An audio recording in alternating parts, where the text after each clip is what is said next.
Well, as I said before, what an incredible soup we are making here at the UU Church of Akron.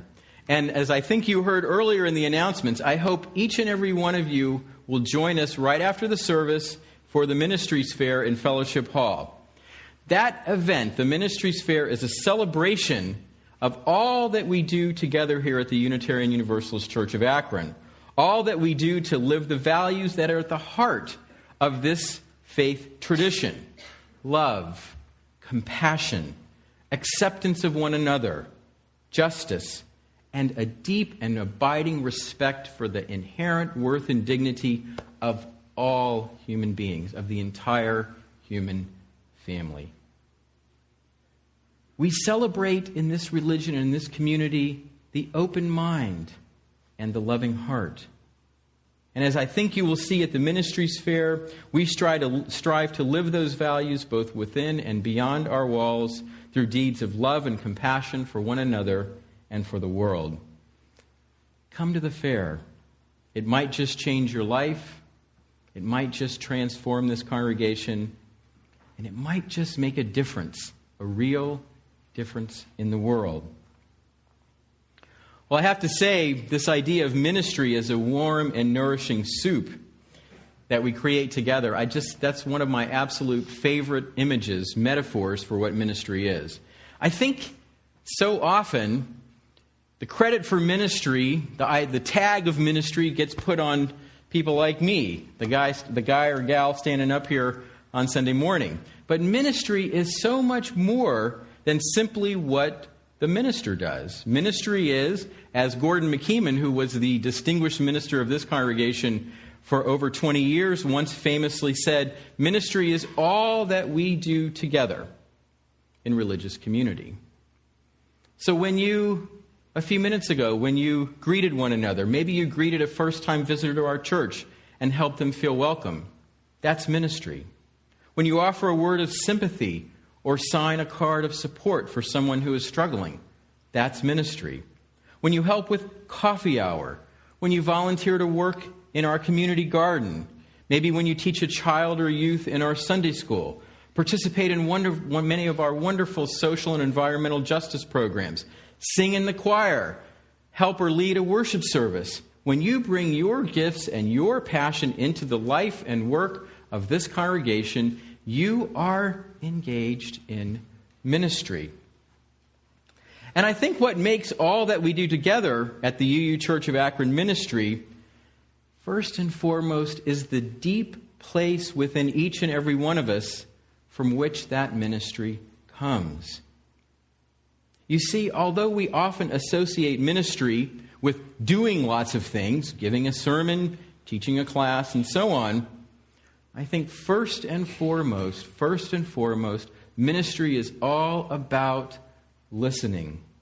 Listening to a voice, a yearning, a passion, an inspiration that is deep within ourselves and deep within this church community.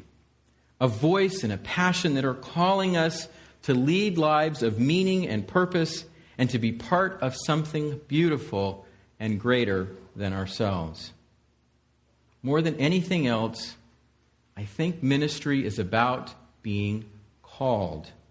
Called to serve, to grow, to share, and to love. I want to say a word about this business of being called. Now, when I made the decision to become a Unitarian Universalist minister, I guess that was about 8 or 9 years ago, the first question I got, and the first question that I came to dread, was, "So Tim, tell me about your calling. What was the aha moment? That instant, that flash of light or voice from beyond. That moment when it all became clear." I thought, my gosh, I should have heard a voice. I should have seen a flash of light. I was missing something. I had no aha moment. And I have to say that I felt extra pressure about this when the minister who was ministering at the congregation that we were members of at the time, Catherine Cullen, she told her call story about that she heard her call just one day when she was driving down the highway, listening to the radio, and it hit her. I thought, why didn't I have a moment like that? Of course, now hers was, I think, a very Unitarian Universalist experience, since, of course, she was listening to NPR.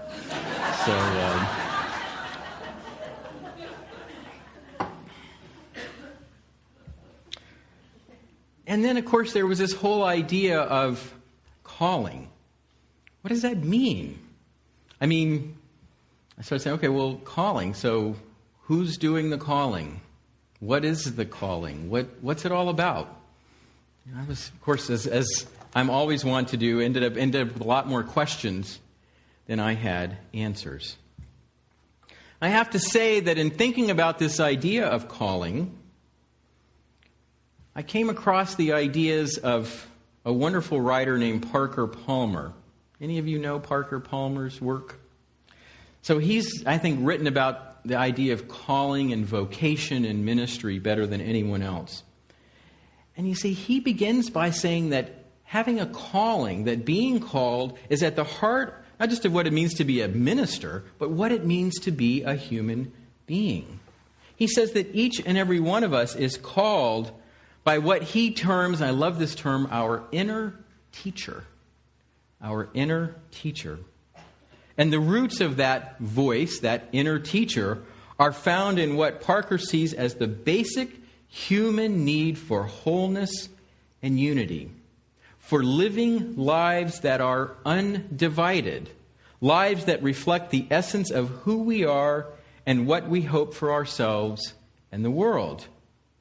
As Palmer so beautifully puts it, people hunger to lead lives in which soul and role, spirit and vocation are in harmony, not in conflict with one another.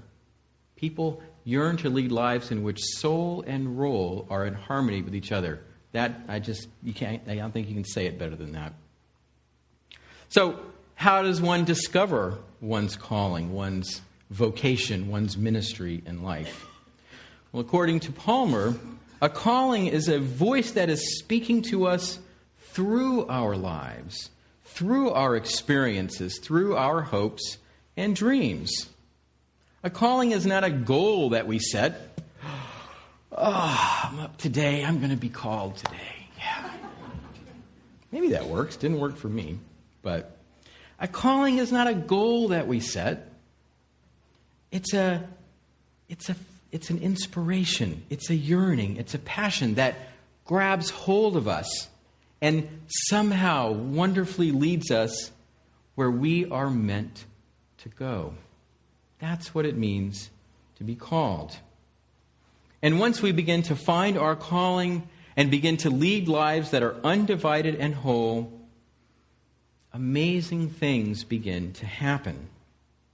For one, we begin to experience a sense of purpose and, I would say, aliveness, and what I can only describe as a rising tide of joy, a joy that comes from leading lives that are whole and undivided, a joy that one writer, and I have this quote in your order of service, has called deep gladness. Deep gladness. And when we listen for and then begin to live our calling and our ministry, amazing things don't just happen to us, they begin to happen in the world and in the lives of those we touch. Our yearning for unity and wholeness becomes a powerful, dynamic, and creative force for unity and wholeness in the world. Our calling, our ministry, somehow finds its way to the world's deepest needs. That's why I'm especially drawn to that quote that's in your order of service. It's such a wonderful definition of ministry. It's by one of my favorite writers. His name is Frederick Buechner, and this is what he says. He says, ministry is that place where our deep gladness meets the world's deep need. Ministry is that place where our deep gladness meets the world's deep need. And I got to tell you, with that definition, I realized that I, of course, understood my call. It wasn't a flash. It wasn't an instant bolt from the blue. It was a calling for me, which was simply an act of extraordinary. It came from a place of deep gratitude for what this religion and the Unitarian Universalist communities that had enriched and touched my life. I felt so grateful, so changed, so enriched. And I just had to do what I could to try to share that same gift with others and with the world. That was the elevator speech I came up with for my calling. And no NPR involved, no drives down the highway, no burning bushes, but so. And I have to say that joining together of deep gladness with deep need, of soul and role, that's precisely where religious communities like the Unitarian Universalist Church of Akron have such a vital and life-changing purpose. I mean, it's certainly true that you or I can live our calling and our ministry on our own. We can do that. Individuals do wonderful, great things in the world, great things for other people. We can live our calling all by ourselves. But just imagine what we can do and how we will be enriched and how we can bring our individual ministries together. What will happen if we do that? If we bring them together in a single, warm, nourishing soup. One person living their ministry and their calling is a blessing. But a community of love and compassion ministering together can truly change lives and transform the world. So here's the question I leave you with today as you go forth into the ministry sphere. What is your life, your yearning, your inner teacher calling you to do? Where does your deep gladness meet the world's deep needs? It is my hope that you will bring your deep gladness and your sacred calling into this warm and nourishing soup. There are so many wonderful ways we can serve together, grow together, laugh together, experience deep gladness together, and bring our individual ministries together into the shared ministry of this congregation. A ministry that is calling us to be a community of welcome, a community of spiritual depth, a community working boldly for justice and peace, a community that journeys alongside us through the joys and sorrows of life, a community that is, above all else, listening for and seeking to follow where the unimagined possibilities of life, are always, always beckoning and calling us. Thank you so much for listening, and blessed be.